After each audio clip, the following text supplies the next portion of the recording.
Kvantinis energetinis gydymas vaikams. Kodėl svarbu nelaukti? Vaikai – tai gryna šviesa. Tačiau net ir šviesai kartais pasidaro sunku. Emocijos, aplinkos įtaka, išgąsčiai, tėvų nerimas, nematomas spaudimas – visa tai vaikų energetinėme lauke kaupiasi ir net labai greitai. Ir jei nesustabdome to laiku, vėliau tai gali tapti kūno liga, nerimu, elgesio sunkumais ar užspaustomis emocijomis. Kodėl verta pradėti gydymą kuo anksčiau? Vaikai labai greitai reaguoja į energiją. Jie dar neturi stiprių sienų, pasipriešinimo ar proto blokų. Jų siela ima tai, ko reikia. Energetinis gydymas išvalo įtampą ir perimtą stresą dar prieš jam tampant liga.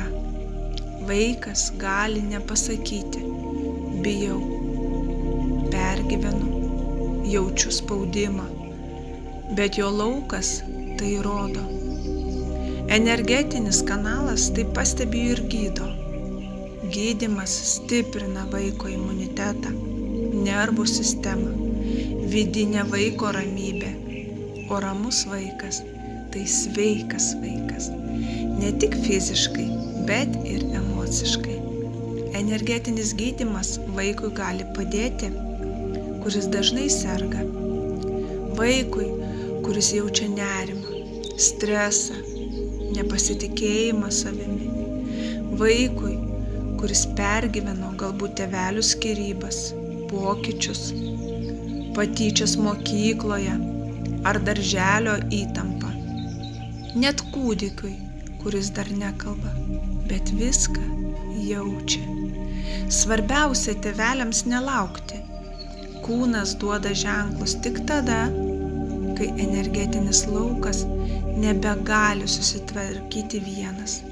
Energetinis gydymas tai tarsi šviesos profilaktika, kad nereikėtų gydyti skausmą vėliau.